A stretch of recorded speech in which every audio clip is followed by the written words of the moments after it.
This Torah class is brought to you by TorahAnytime.com. Okay, good morning, Rabbi. We're continuing this series. We're sort of working our way backward, which is always a good way to go in the month of Adar. So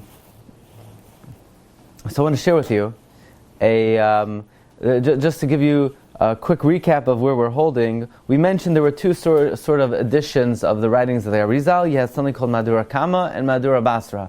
The first edition, the second edition. The Arizal was very protective over his teachings, but there was a period of time where Reb Chaim Vital was ill, and a man by the name of Yehoshua ben Nun bribed Reb Chaim Vital's brother, Reb Moshe Vital, and he got a hold of some manuscripts. These are known as the Tafresh Niyaros, the 600 papers. He hired 6 scribes, each one copied over 100 pages, and that's from where we have basically what is known as Madura Kama of the Kisvei Arizal. So to put it bluntly, he hired 100 scribes. He gave each one 6 pages to copy over. So the first edition and the first Madura of the Kisvei Ari were unauthorized. From there came what is known as Sefer HaDrushim, Sefer HaKavanos, and Sefer HaLikutim. Madura Basra was later on when Reb Chaim Vital wrote the Eitz Chaim, and he wrote it with sort of some of his own Perushim in a very deep way, and then he decided he had Charata, and he buried it, and it was unearthed by Rabbi Avram Azulai, the great-grandfather of the Chida, and that is Madura Basra. But either way, both editions of the Kisvei Ari are unauthorized, and so now we're going to work our way back, sort of from the beginning, of where did this body of information come from, and let's begin in the beginning. This is again from the Sefer Kisvuni L'Doros of Rabbi Yaakov Hillel. He writes, Rabbeinu Hari loy kasav v'asmai es rubei Torasai. The Arizal did not write most of his Torah, ela ma'at mize'er mimenu, just a little bit. Now this title, Rabbeinu Hari, was the title that he was known as. The little that he did write on his own, was primarily a commentary to a few statements of the Zayar. Ze'er sham, ma'ad shak levatarya. A little bit here, a sprinkling over there, some back and forth in his commentary and explanation of the Ramak, Shekinuhu Rabbi, that the Arizal called him his Rebbe. That at first the Arizal's Rebbe was Rav Moshe Cordovero, and in a way, ultimately the Arizal would surpass the Ramak, but he called him originally his Rebbe. And primarily, what he wrote on his own,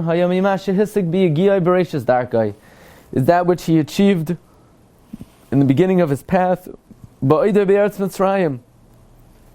he was still in Egypt, Terem Aloisei Eretz Yisrael, before he went up to Israel, Anos al pi hadibor, compelled by the word of God, which is an expression. Why did Ari go up to Israel? He sort of heard, it was a divine beckoning. God was calling him. The Terem Zacha b'shleimus hasagos of hanavuyos.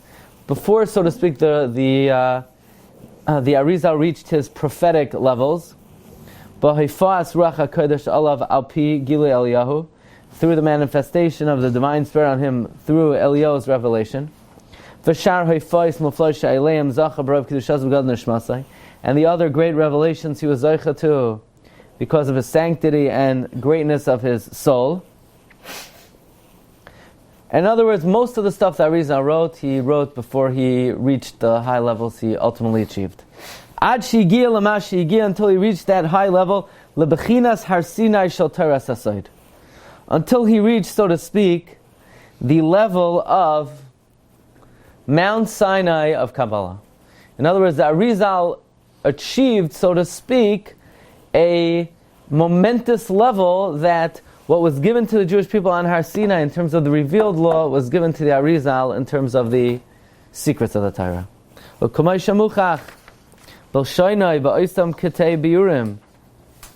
As is known and is clear in the language that the Arizal wrote, for those who are proficient and ragil in his lashon.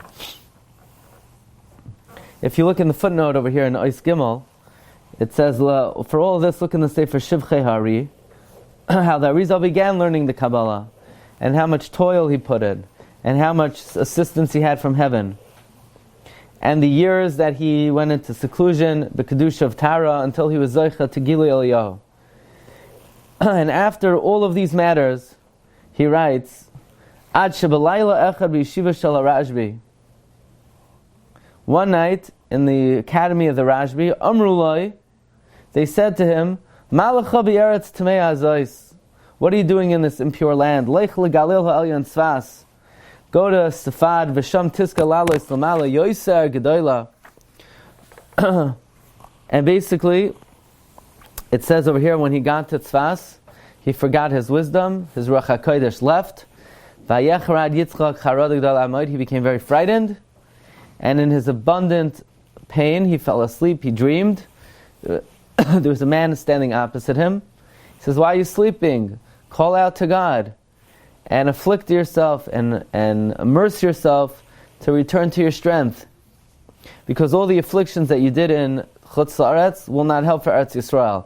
Because the Avir of Eretz Yisrael is more spiritual, and that's what he did. And then he says, U'lesoif yamim nacha alav ruach Hashem.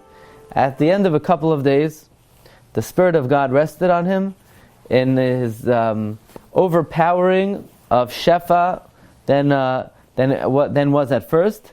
And he reached Chachma Lekis B'Shleimos, until the point where, from the time of the Rashbi until his time, there was no one like him. Now, here he brings another interesting thing. He says, look in the Shar Kavanos, the Reb Chaim Vital says that the first time that Arizal came from Mitzrayim on Lag BaOmer to Meron, it says, Ein ani yodem oz hayabaki v'yadeh b'chach mezuan neflosh yizug acher kach.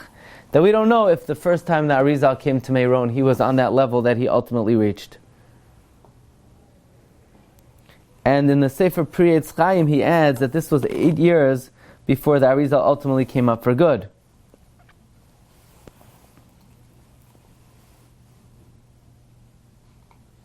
But basically, what comes out, he says, is whatever the Arizal wrote when he was in Egypt, and whatever he revealed after he came up to Israel, that's basically what he received from Eliyahu Hanavi. But after he came up, he was zoicha to a much greater giluyim. This is not like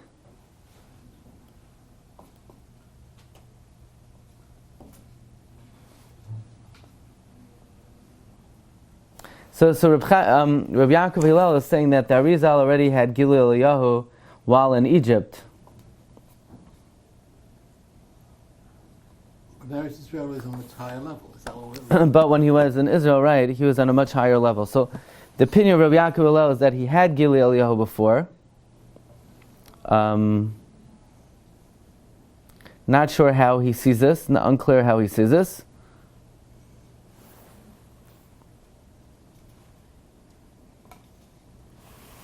But he says this is not like the opinion of the Mekubo, Rabbi Menachem di Lunsano, who questioned some of the writing of the Arizal in his early years. He says what the Arizal wrote earlier, before he reached the higher levels of Chachma, we could question and we could critique.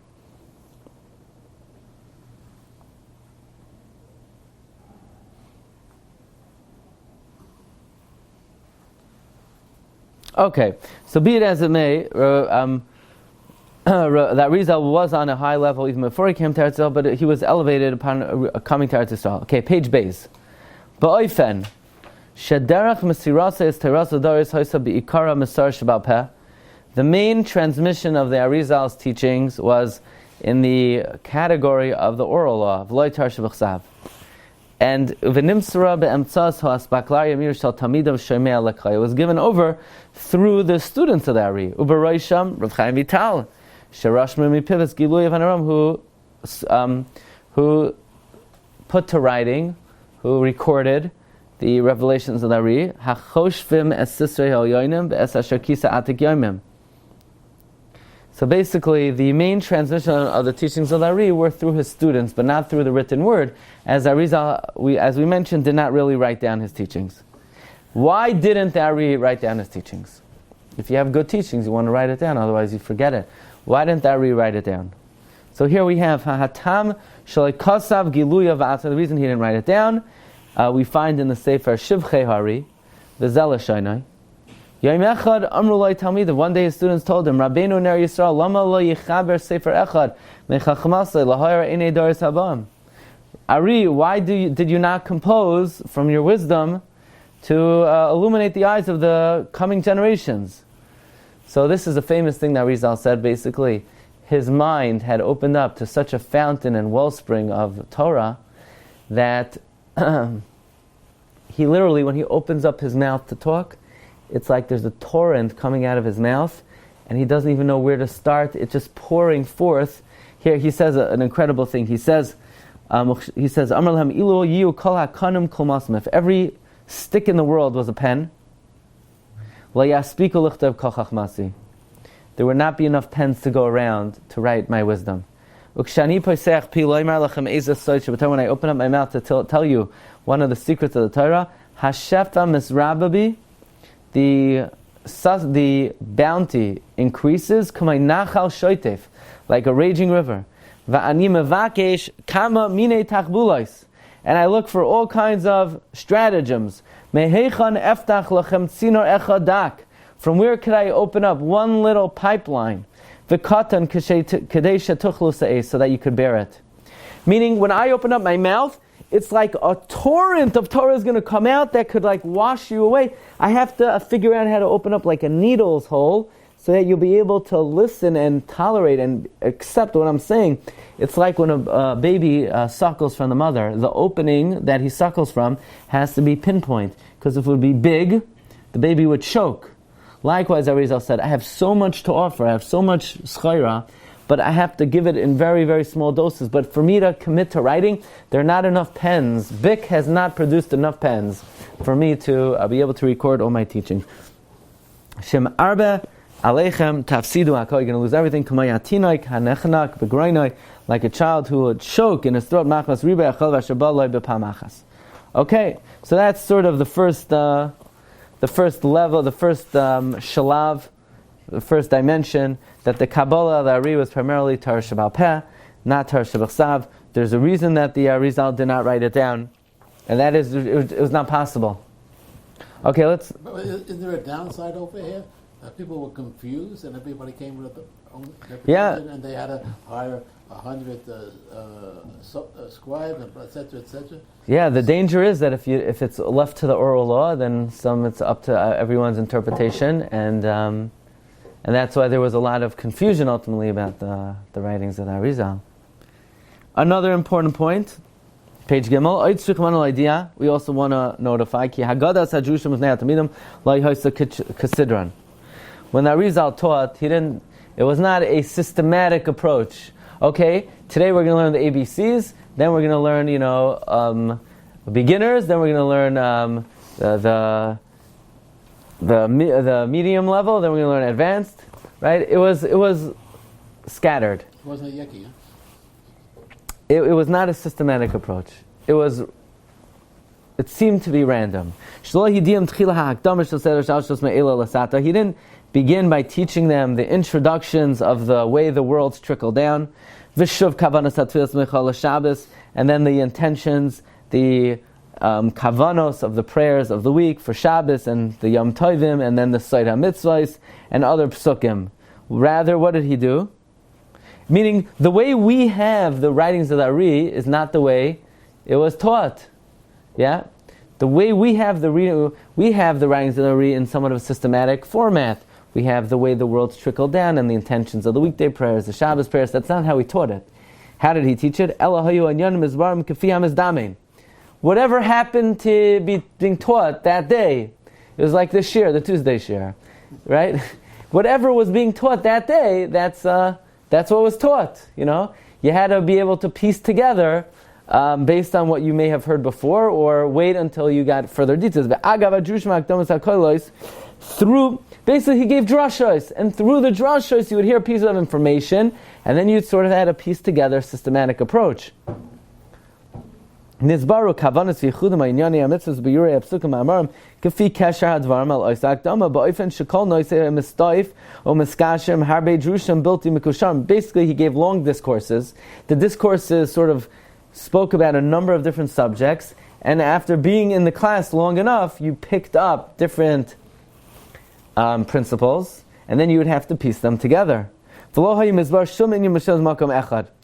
He didn't give like, okay, today we're going to discuss the topic of yichudim. You know, here are the basics, here are the complexities. It was all a complicated drush that incorporated many ideas, and after hearing different ideas many times, you had to piece it together yourself.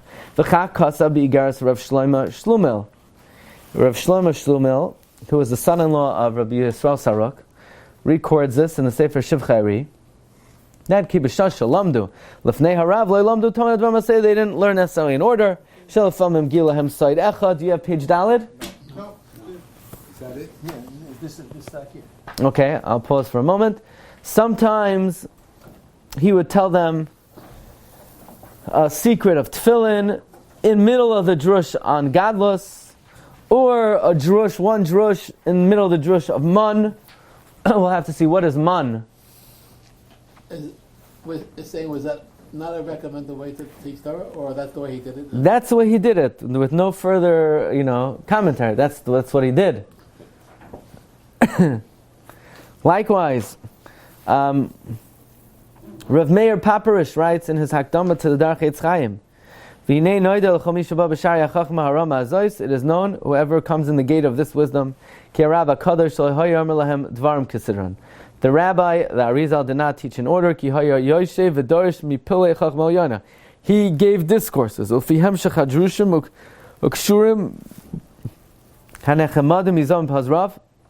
according to the hemshach of the drashos that are tied, that were more beautiful than gold,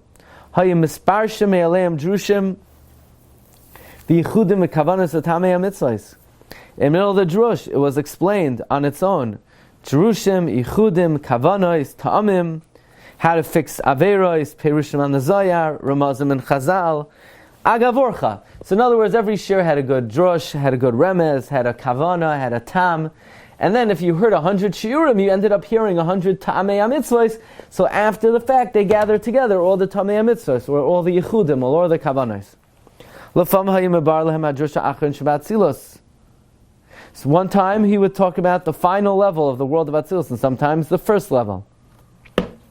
Okay, so this gives you, I guess, a little bit of a background in terms of who the Arizal was, how he taught, and what his methodology was. You've just experienced another Torah class brought to you by TorahAnytime.com.